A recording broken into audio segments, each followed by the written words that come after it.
each we are to find. So where you lead me, I will go. Touch my lips, by your strength I will go. I will go where you lead me, I will go.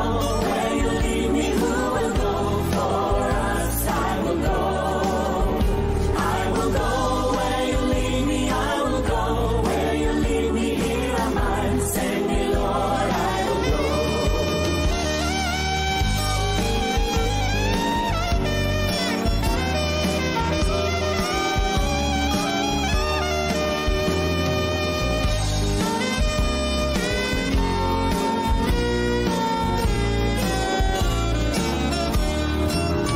Because my eyes have seen the King, I must tell all the world, worship Him. In all the nations, in all the world, where He sends me, yes, I will go. I will go where you lead me, I will go. Where you lead me, who will go for us? I will go. I will go where you lead me, I will go. Where you lead me, here am I. Send me, Lord, I will go. I will go. I will go. Who will go for us? I will go. I will go. I will go. Here am I. Send me, Lord, I will go. I will go. I will go. I will go.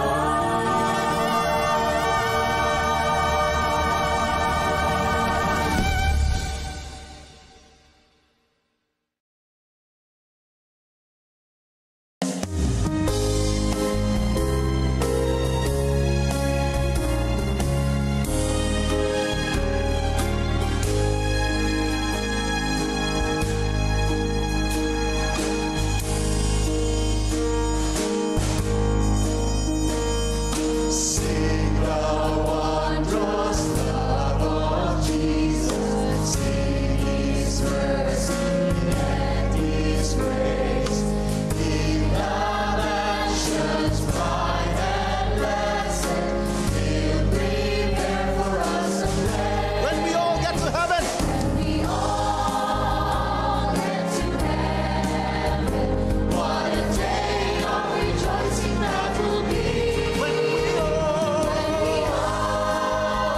See Jesus, we'll sing and shout the victory. now let us be faithful. Let us then be true and faithful, trusting, serving every day. Just one glimpse of Him in glory will the toils of life repay. When we all get to heaven, what a day of rejoicing that will be. See Jesus, we'll sing and shout the victory. Yes, we're soldiers of Christ. Onward then, ye people, join our happy throng. And with our sure voices, in the triumph song, glory, Lord, and honor unto Christ the King. His through countless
Ayan, good morning po mga kapatid.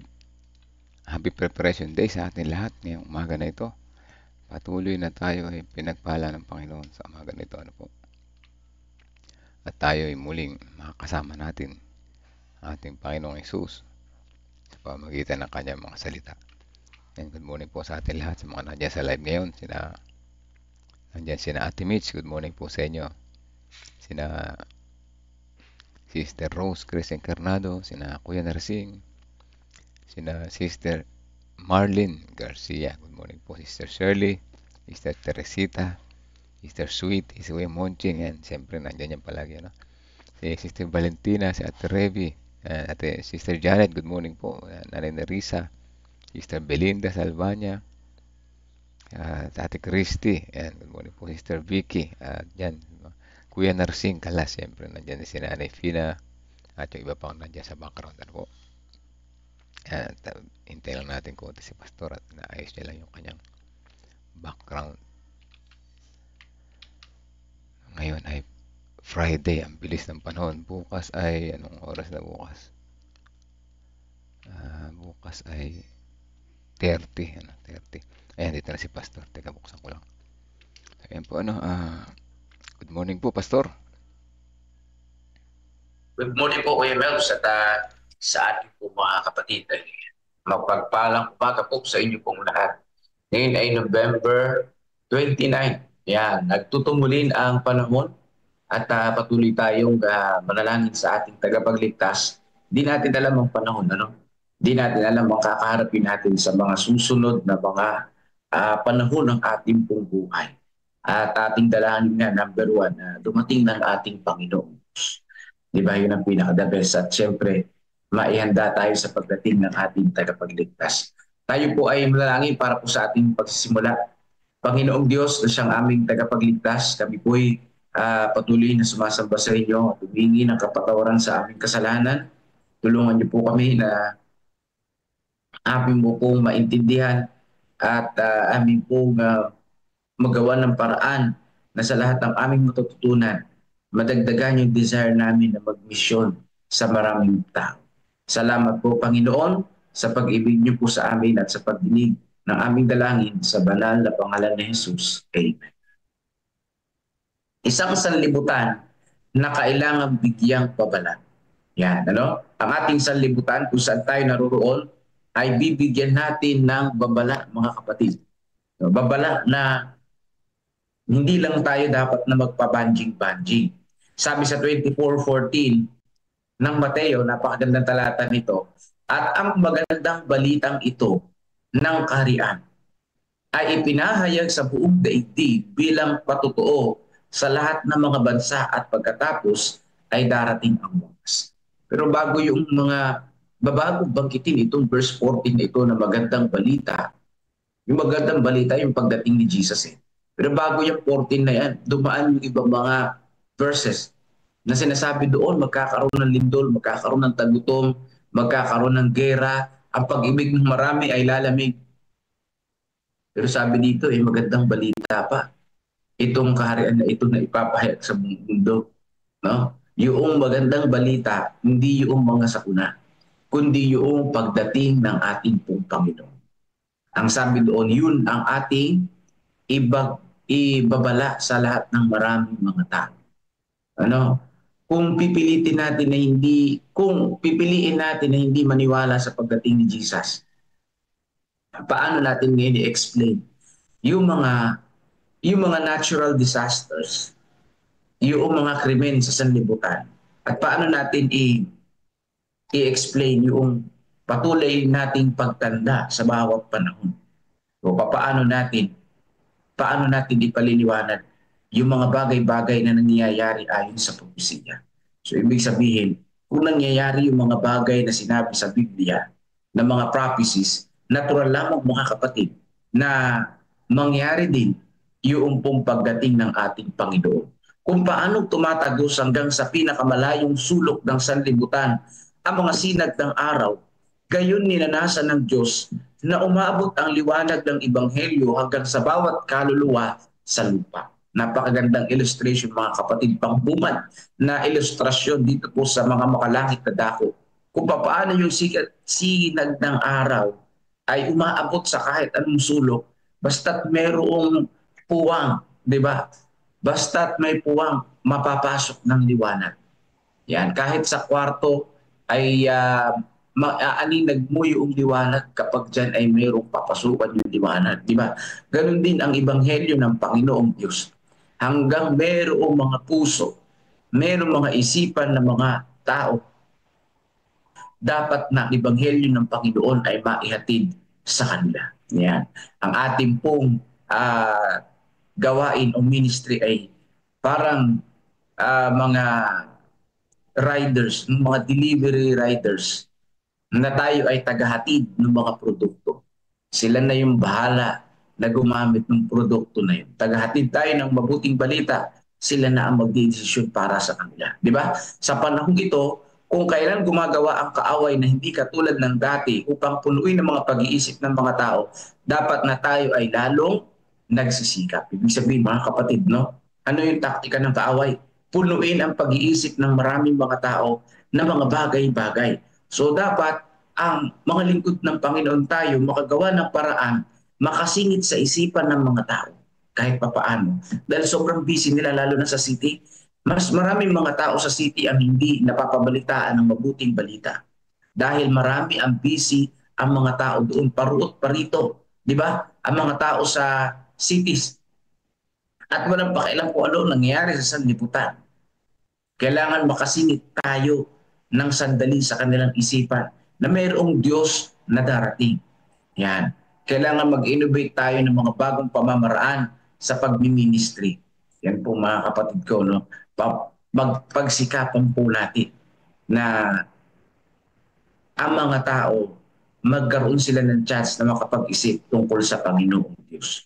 Kailangan nating ipahayag na may kasipagan at walang pansariling interes ang huling mensahe ng kahabagan sa mga lungsod, sa mga daang bayan, at sa maliliit na lansangan. Kailangan maabot ang lahat ng antas ng tao. Yan po mga kapatid ko, no? Yung pong pagpapahayag ng mabuting balita ay walang sariling interes. Ano daw po at sino ang dapat nating maabot? Yung bang nasa rural areas lang ba?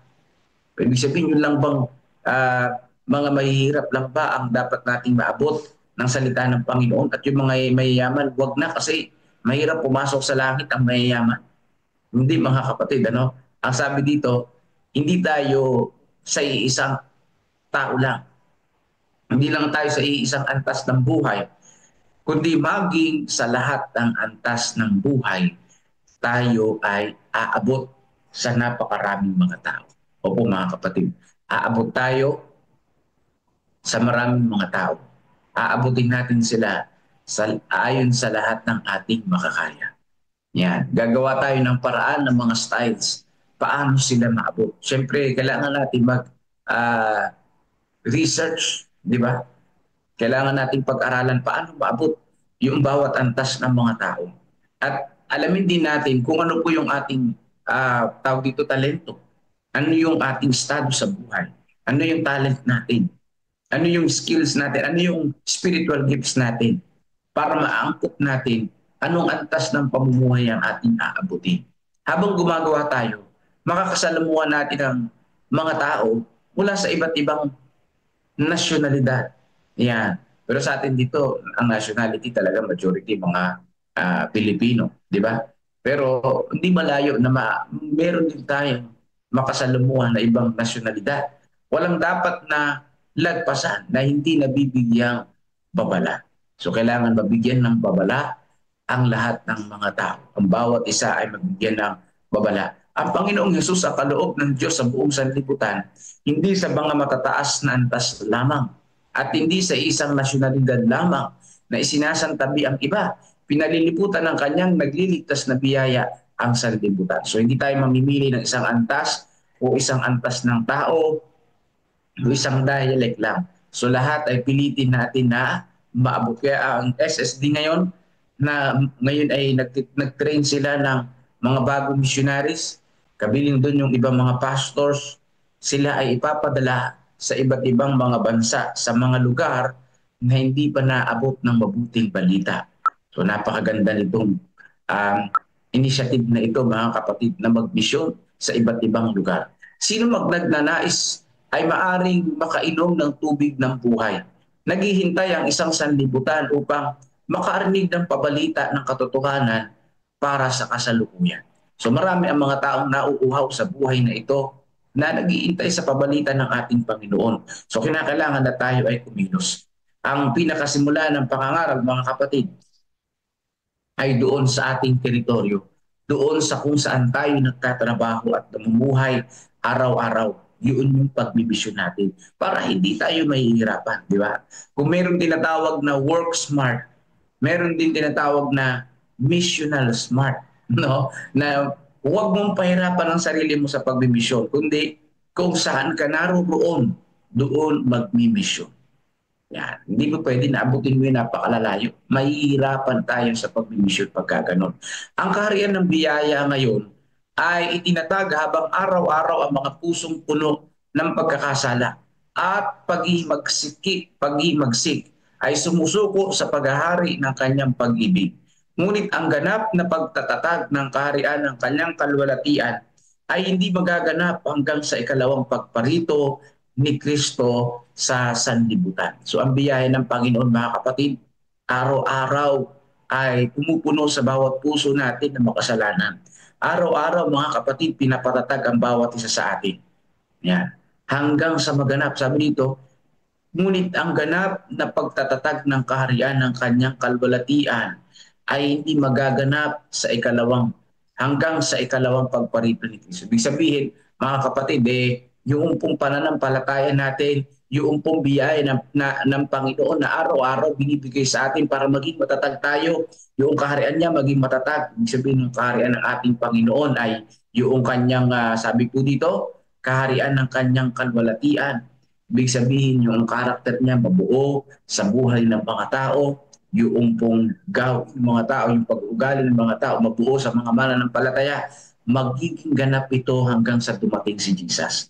Pero ngayon, nasa process tayo ng pagpapabanal, mga kapatid. Nasa proseso tayo na tayo ay papalapit sa Panginoong Diyos. Nasa proseso tayo na yung ating mga karakter ay nare-refine ayon sa kalooban ng ating Panginoong Diyos. Yan ay plano ng Panginoon hanggang siya ay dumating. No, kung tayo ay maabutan natin siyang buhay. Pero kung di natin siya maabot ang buhay, may mga mangilan-ngilan nga na namatay na mananampalataya, di ba? O yung huling kilala natin si Brother Sani Santillan. Mga kapatid ko, habang wala pa si Kristo at hindi pa tayo malapit mamatay, gawin natin ang lahat ng ating magagawa para mabago ang ating karakter ayon sa ating Panginoong Diyos. Sabi sa 7:27 ng Daniel, at ang kaharian, ang kapangyarihan at ang kadakilaan ng mga kaharian sa silong ng buong langit ay ibibigay sa bayan ng mga banal na kataas-taasan. Yun, yung kaharian ng Panginoong Diyos. Pero siyempre, hindi lang kaharian ng langit ang dapat nating naisip, kundi mismo yung Diyos na gumawa ng kaharian ng langit na yan. Yun ang dapat natin puntahan. But all in all, sinasabi dito, yun ay ibibigay sa bayan ng Panginoon. At sino yung bayan ng Panginoon? Yun dati, mga Israel, pero sabi sa aklat ng Efeso, chapter 1, idinugtong tayo sa kaharian ng Panginoon Diyos, sa bayan ng Panginoong Diyos, sa pamamagitan ng ating pong Panginoon Jesucristo na nabayubay doon sa krus ng Kalbaryo. Yan. Kadugtong tayo, mga kapatid. Ibig sabihin, ang bayan ng Panginoon, ang mga mananampalataya ng ating Panginoong Diyos. At sabi sa unang Timoteo 6:15, hari ng mga hari at Panginoon ng mga Panginoon. Sino po yung darating na ating inaasahan na talagang sabi po dito, pag dumating ang ating Panginoon, kasama ng mga anghel, libo-libong mga banal, ang darating, ang ating tagapagligtas. No? Siya yung ating hari, mga kapatid. Ang mga pintuan sa langit ay muling itataas at kasama ang 10,000, tig sa 10,000 at libo-libong mga banal, darating ang ating tagapagligtas. So dito po, mga kapatid, no? Marami rin naghihintay sa pagdating ni Jesus. Marami ngang nauna na sa atin. Pero ganun pa man, sabi sa Apokalipsis, mas marami pa rin yung mga hindi naghihintay sa pagdating ni Jesus. Kaya po madagdagan nawa natin ang maghihintay sa pagdating ni Jesus. Kaya kung kaunti lamang yung maaani natin minsan sa evangelism, natural talaga yung mga kapatid. Doon nga sa maaani, doon pa nga sa mga mababautismuhan, kaunti lang dyan yung magpapatuloy talaga. Kasi normal talaga yun. Yun ang sabi sa Apokalipsis. Yun ang mangyayari talaga . Yun ang sabi sa Apokalipsis, mas marami ang hindi maghahanda sa pagdating ni Jesus. Nawa, bagamat kakaunting maghahanda sa pagdating ni Jesus, kasama ikaw at ako sa paghahanda sa pagdating ni Jesus at magbigay babala sa maraming mga tao, di ba? Sabi pa dito, si Jehovah Emmanuel ay magiging hari sa buong lupa. Sa araw na iyon ay magkakaroon ng isang Panginoon at ang kanyang pangalan ay isa. Ang tabernakulo ng Diyos ay nasa mga tao. Siya maninirahan kasama nila at siya magiging Diyos nila. Yun ang pinakamasarap dito, ang pinakamasaya dito mga kapatid. Kasama nating maninirahan ang ating Panginoong Diyos. Kasama nating mamubuhay ang ating Panginoong Diyos doon sa langit na bayan. At kung saan man tayo dali ng Panginoon sa ibang planet, yung buhay na walang hanggan ay ating natatamasa. So sa mga umaga po na ito, ang kinakailangan natin, ang pinakatas na dapat natin gawin, mabigyang pabalita. Yung magandang pabalita na ito mga kapatid, maihayag sa buong daigdig o sa lahat ng mga bansa. At dahil nandito tayo sa bansa na ito, dinidivide natin sa bawat dialect. At sa bawat dialect, dinidivide natin sa bawat munisipalidad, sa bawat barangay, at ganun din sa bawat tahanan. Na-divide natin. Kaya nga, may payo si Mrs. White sa pagmimisyon. Yung mga Seventh-day Adventists, maganda na mag-scatter iba-ibang lugar ng tahanan para makapangaral. Yan. Yun ang payo niya. Pero kung magkakadikit kayo dyan, magkakapit bahay kayo, magpalakasan tayo sa isa't isa. Magsama-sama tayo, magkapit-pisig tayo para mangaral ng mabuting balita. Hindi darating ang kanyang kaharian hanggang sa madala sa buong lupa ang mabuting balita ng kanyang biyaya. Yan. Ano yung biyaya ng ating Panginoong Diyos. Sabi dito, may mahalaga mensahe dito, hindi darating ang kanyang kaharian hanggang sa madala sa buong lupa ang mabuting balita ng kanyang biyaya. Ibig sabihin mga kapatid, hindi darating ang Panginoon hanggat hindi nakakompleto na mawarningan ang mga maraming tao sa sanlibutan. Kasi hinihintay ng Panginoon na bawat lipi, bawat bansa, bawat kulay mawarningan di ba? Dito sa Pilipinas halos patapos na ang gawain. Halos patapos na ang gawain kasi halos nawarningan na natin ang mga tao dito Dito sa Pilipinas halos mauubos na yung bawat barangay na mayroong church o yung bawat munisipyo na may church. Yan. Ang pupunuin na lang natin bawat barangay. Yun na lang pinaka-the best. Kapag nagawa natin yan, tapos na ang gawain dito sa Pilipinas. Kapag yung bawat barangay ay nawarningan. Ngayon halos bawat munisipyo yung po mayroong mga church natin. Dito sa Nueva Ecija, mangilan-ilan na lamang yung mga planting sites. No? Mangilan-ilan na lamang yung mga munisipyo na walang simbahan.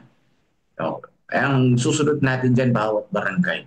Kasi sabi dito, hindi darating ang Panginoon hanggat hindi na papabalitaan ang lahat Kasi sabi sa 14:24 ng Mateo, yung ating key text, kapag ka napabalita na ang mabuting balita ng kaharian sa buong daigdig, no?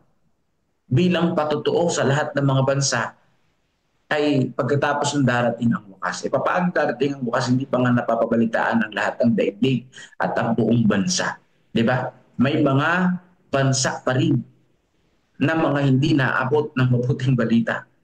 Yan po mga kapatid ko. Isama natin sa panalangin na sa mga missionaries na may papadala ay may mapadala ng mga missionary doon sa lugar na hindi pa naabot ng mabuting balita. Nang sa ganoon dumating na ang ating pong Panginoon. Pero syempre hindi natin alam kung anong date yun, di ba?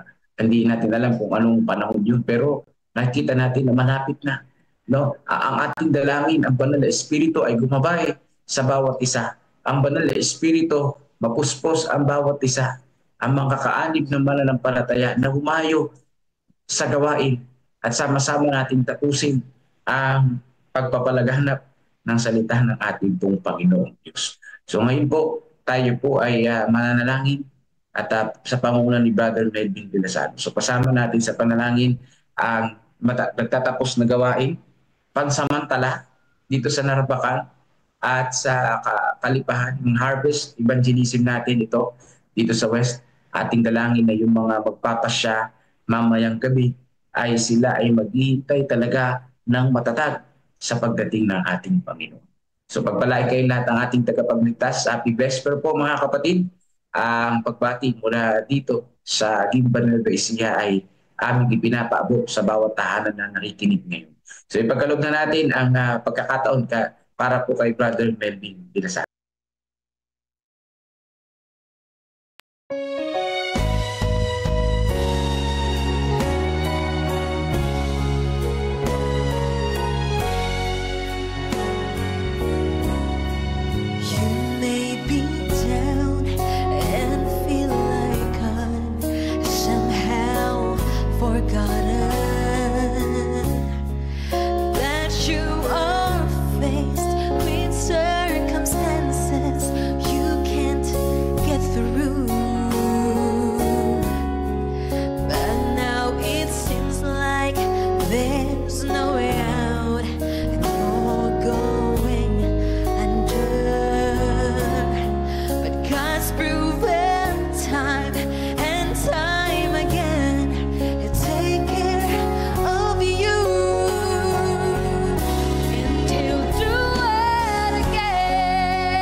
Amen mga kapatid. Ayan, ano, salamat sa magandang awit. Hindi man natin alam kung paano, hindi man natin alam kung kailan, pero kanya itong gagawin muli, ano po, kanya itong gagawin muli. He will do it again, sabi dyan, ano. So ayan, salamat sa magandang awit nan. Talang tunay ang Panginoon ay gagawin niya kanyang mga pangako. Hindi siya nabibigo sa kanyang mga pangako. Tayo ay manalangin. Sama natin sa panalangin si Jemima Rose Garcia Canlas sa kanyang panukalang magparang sa Angeles City. Sige po. Yan, sa ating maiksing reflections lesson ngayong umaga na ito. Tunay na ang kahalagaan ng espiritual na paghahanda ay importante para sa atin mga kapatid. Ano? Kailangan nating masigasig. Masigasig. Mo sinabing masigasig. Hindi ito tulog-tulog. Ano? Talagang masigasig na paghahanda. Saan? Ba't kailangan maghanda? Dahil may darating na mga pagsubok. Lalo na sa mga huling araw. Ano? So, kailangan nating masigasig na maghanda para dyan. Ano? Anong gagawin natin? Kailangan nating ng karunungan. Kailangan natin ng kaalaman. Ano? Para saan? Para sa paglaban sa mga tukso. Maraming halimbawa. Sa Bible, sa Shadrach, Meshach, Abednego, marami mga sila Daniel. Ano po, marami mga pagsubok na nasa Bible, ngunit sila ay sinamahan ng Panginoon. At ano pa? Kailangan natin malaman na pahintulutan natin ng Holy Spirit na baguhin tayo. Kailangan natin matutunan na pahintulutan, ano? I-allow, pahintulutan natin yung Holy Spirit na baguhin tayo. Bakit natin kailangan baguhin? Dahil hindi tayo nagbabago. Ano pong isang masakit na katotohanan. Hindi tayo nagbabago. Paano ko nasabi? Late tayo dati magsimba, hanggang ngayon late pa rin. Mambato-bato sa langit. Ang tamaan ay magbago. Ano po? Ang tamaan ay manalangin at magbago. Pagka tayo naging on time na sa church, 8 o'clock nandun na.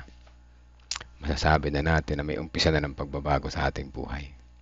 Kapag tayo ay hindi na magagilitin, malaking pagbabago yun mga kapatid.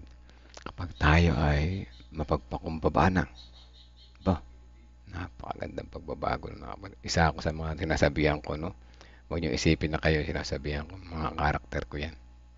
Gusto kong baguhin, ano po.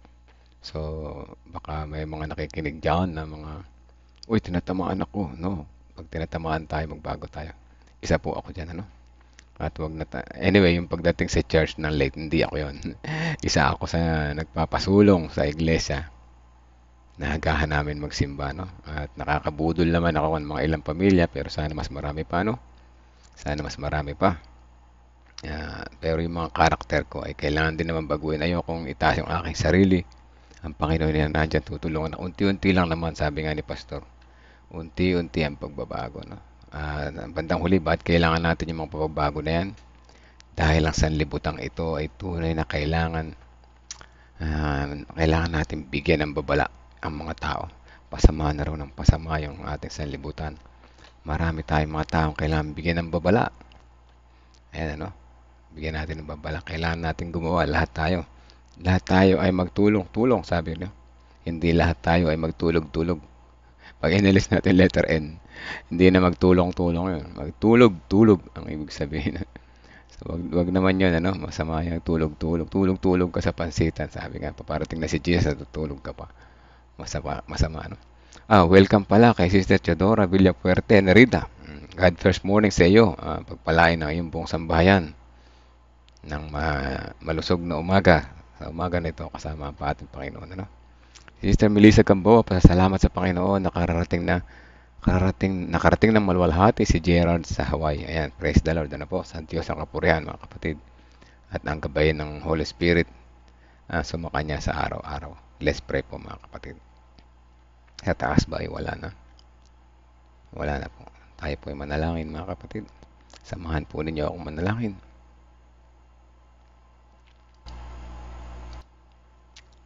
Asa na yung aking? Ito.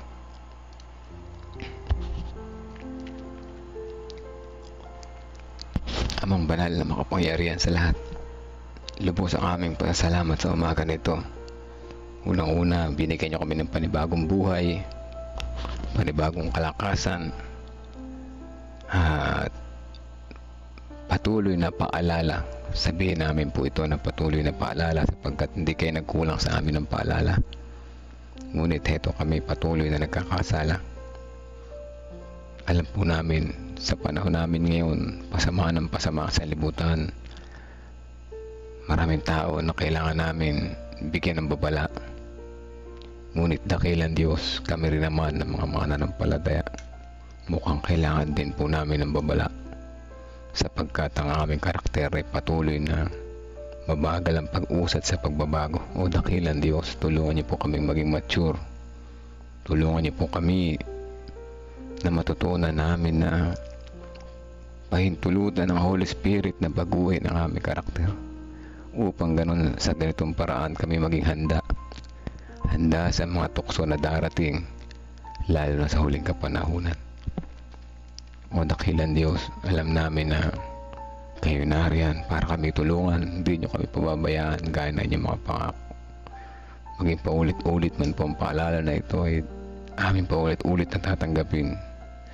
Ngunit patawad po dahil paulit-ulit din kami nagkakasala. O dakilan Diyos, kami po ay seryoso na gusto namin magbago. Naway linisin, pakalinisin namin puso't isipan. Palaging ipaalala sa amin na nariyan kayo. Nariyan kayo tunay na muling babalik para tapusin ang kahirapan na ito, para bigyan sa amin ang aming pangako. Ngunit tulungan niyo po kami, Ama, na maging handa. Maging handa, maging tapat hanggang sa uli sa nalalapit ninyong pagdating. O dakilan Diyos, maraming salamat sa inyong pagmamahal. Sa patuloy na aming pananalangin, amin din patuloy na sinasama sa panalangin ang mga Bible interest dyan sa Kamiing, sa Narvacan, sa Kalipahan, at doon lalo na sa Narvacan sa patapos na ng kanilang crusade. Ang mga Bible interest na tulungan niyo po siya magpasya at tanggapin kayo bilang personal na tagapagligtas. At alam namin na ito ay hindi namin kayang gawin sapagkat sila ay may sariling desisyon, ngunit masaya kami kung sila ay magtatanggap sa inyo at alam namin ito rin ang inyong nais. Dalangin din po namin, Ama, na iba pang mga preparation para sa aming mga evangelism na gagawin lalo dito sa amin sa South. Ang aming preparation para sa crusade, sabay-sabay ng mga crusade, at ang aming ginagawang 10 days of prayer, magkaroon kami ng revival para mas lalo kami lumakas, maging handa sa nalalapit naming mga gawain. Patuloy namin sinasama sa panalangin ng pagkakahilingan ng kapatiran. Si Jemima Rose Garcia Canlas, mayroon siyang panukala na magparang at ito ay kailangan niyang gawin sa Angeles City. Tulungan niyo po siya, Ama, sa kanyang panukala na ito.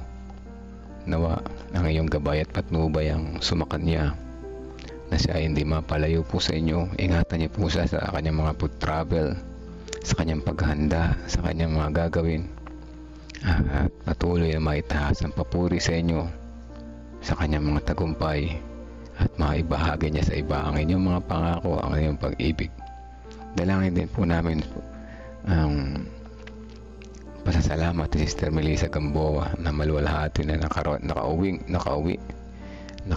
ng Taiwan, ng Hawaii, si Gerard, at nawa ingatan niyo po siya roon sa kanyang mga pagtatrabaho at mga gagawin doon. Patuloy niya kayo makilala, patuloy niya kayo makasama sa araw-araw ng kanyang pamumuhay. Kanya din naman maibahagi ang inyong pagmamahal sa kanyang mga kasama doon sa kanyang mga lugar na nasasakupan. Dalangin din po namin patuloy ang sambayan Sister Teodora Villafuerte Nerita, kung saan siya ay nagkaroon ng pagkakataon makapakinig ng lesson ngayong umaga na ito. Dalangin namin na patuloy niyo pong hipuin siya ng Holy Spirit na mas lalo pang lumago ang kanyang kaalaman, mas lalo pang makilala niya po kayo ng lubusan, at patuloy na magtiwala po sa inyo. Sa pagpapatuloy ng aming panalangin, amin din patuloy sinasama sa panalangin una-una si Ate Sally Sanchez. Nawa siya ay okay na ang kanyang pakiramdam sa mga oras na ito, bawasan dalisin ang kanyang pananakit ng katawan, o dakilan Diyos, at kaya din hinubusan siyang pagalingin sa kanyang karamdaman. Kaya hindi naman ang mother ni Ma'am Karin at si Tatay Divino Alabanza sa kanilang karamdaman, patuloy po na kagalingan ng aming dalangin para sa kanila. Kaya hindi naman si Sister Vicky Jimenez, si Sister Hazel, itong dalawa na ito ay mabigat na mga pinagdaraanan sa buhay. Samahan niyo po sila o dakilang Diyos. Saan pa mga kapamaraan na huwag po sila mapalayo sa inyo. Ganyan din si Sister Melba Tavius Shenson, at kay Irian May Milihon, Sister Teresita Dairet Reyes, kasama na yung kanyang mga anak, mga apo. Ganyan din si Sister Sinaida Manarang, patuloy na palakasin, patatagin sa kanyang pananampalataya na huwag siyang madaig ng mga tukso sa paligid. Patuloy na magtapat pa rin sa inyo. Dalangin din namin si Tatay Carlito Tomas, kanyang kagalingan, si Nanay Juning Alpindo, Sister Anne Rosbel Hermino, Sister Adel, Tatay Albinto, Tatay Aming Pakleb, ay patuloy na kagalingan namin dalangin. Sasama din namin sa panalangin ang mga pamilya na mga nakikinig ngayon. Patuloy na pagpapala ang aming maranasan. Samahan kami sa aming mga gawain, malayo sa anumang kapahamakan, ang aming kalusugan, ang aming pangkabuhayan ay iya pong palaguin upang sa kami ay makatulong sa gawain, makatulong sa iba, at maibalik namin ang magandang pasasalamat at papuri po sa inyo. Salamat din at sa aming pakikinig. Patuloy kaming natututo araw-araw. Kasama namin sa panalangin ng family ni Sister Emily Makalalag, Manong John, si Brother Eliseo, ang kanyang mga anak, si Jovan, si John Marks, gini si Nanay Didi, malayo man siya sa kanyang bahay ngayon. Ingatan po siya roon. Gayun din ang family ni Reynard Wenzel Garcia, si Ruby Annie Nicolo, si Andre Garcia. Patuloy nawa silang manampalataya at tumatag sa anumang pagsubok na kanilang pagdaraanan. Kasama din namin ang pamilya ni Romnick, nila Olivia, Veronica, Rebecca, sila Annie, Patrick, Nicole, sila Trixie. Nawa patuloy nilang makilala ng lubusan aming Panginoong Hesus bilang isang mapagmahal na Diyos, maawain, mapagpatawad at aming dakilang manunubos. Dalangin din namin ang family ni Sister Melissa Gamboa, kasama ng kanyang mga anak at ng kanyang mga asawa, na patuloy silang samahan sa araw-araw. Ngayon din ang mga malayo sa pamilya, una-una yung tatay ni Sister Joy Valencia, naway siya ay makauwi na, makasama ng kanyang pamilya. Yung mga nagtatrabaho din sa malayo, sina Brother Rudy Masiklat, Sister Aiza Irilia, Sister Joy Valencia, sina Sister Tintin, Brother Buboy, at ang iba pa. Kasama din namin si Sister Vicky na malayo din sa kanyang pamilya. Dalangin din namin ang kagalingan, kalakasan at recovery sa iba pang mga kapatiran na sumusunod. Ate Lorna, Kuya Bobby, Ate Grace Samano, si Sister Amy Kilantang, si Nanay Fina, Tatay Rudy, Baby Isaya, Brother Benjamin Munti, Sister Lynn Peralta, Sister Buena, si Ma'am Lovejoy Tiwa na patuloy na nagpapagaling, Brother Gregorio Santin, si Kuya Jerry Borbon, si Ma'am Sheila Kasamurin, Sister Feli Tumengo, Sister Lorna Cabiete, Sister Ana Manuel, Sister Erica Elisantos Rivera, Sister Tina Santos. O dakilang Diyos sa mga pangalan na ito, kayo pong nakakaalam kung ano man ang kalagayan na amin kalusugan sa mga sandali na ito. Dalangin namin ang patuloy na kagalingan sa bawat isa. Gayon din kami na mga nakikinig ngayon, hindi lamang sa aming pisikal na karamdaman, lalo higit ang aming espiritual na kalusugan. O dakilang Diyos, salamat sa mga mensahe na ito. Salamat sa pagdinig sa aming panalangin. Patawad po sa aming nagawang pagkukulang at pagkakasala. Ito ang lahat ay aming inihiling. Ipagkaloob nawa sa amin ayon sa inyong kalooban, hindi ng aming kagustuhan. In Jesus' name we pray. Amen. Amen. Amen mga kapatid. Salamat po ulit mga kapatid. Salamat sa mga prayer warriors. Salamat sa patuloy na sumusubaybay. Salamat sa patuloy na nagsishare po at nawala na naman yung aking camera. Nagkulaan at tapos yung zoom habang nagpe-pray. So anyway, nandiyan na lang. So, pasalamatan natin ang Panginoon sa umaga nito. Salamat din kay Pastor, Pastor, salamat po. Alam namin na hindi madali ang magbigay ng mensahe araw-araw, ngunit ito ay inyong kaligayahan. Kaligayahan din naman namin na kami natututuan po. Sa mga hindi ko nabati kanina, good morning po kana Brother Buboy Benares, good morning po. Si Pastor na sa background nakikinig at ako yung nanalangin sa huli. Yung mga nandyan, mga invite ni Sister Nerissa, si Sister Teodora Villafuerte, good morning po sa inyo. At sa mga hindi ko nabati kanina, palagi ko naman nabati ko lahat sa mga nasa background. Hindi ko kayo mababati dahil hindi ko nakikita yung inyong mga pangalan. Ano, Sister Rose Alcantara, meron dito. Sister Nancy Tunggol, Suba, mga kahapon ito, mga nanood. Siguro during daylight, ano. Mga kapatid, hanggang bukas po muli. Patuloy tayong magtalanginan, patuloy tayong maging tapat, patuloy tayong tumutok. Dahil dito may pagkakataon tayo magbago, no? Mapapalapit tayo kay Jesus, ano. So ayan, ano, salamat sa lahat. Hanggang bukas po muli, mga kapatid. Tandaan, ang ating pagbabago ay unti-unting nagaganap sa ating buhay. Huwag nating kalilimutan ang Panginoon ay laging nariyan para tayo ay tulungan. God bless po sa ating lahat.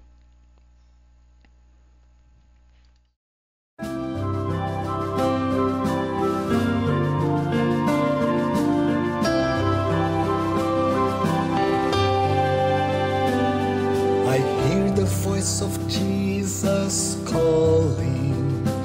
My answer is I will go. I see the need of people crying. My answer is I will go. I go to share the message of love. I go to share the blessed hope.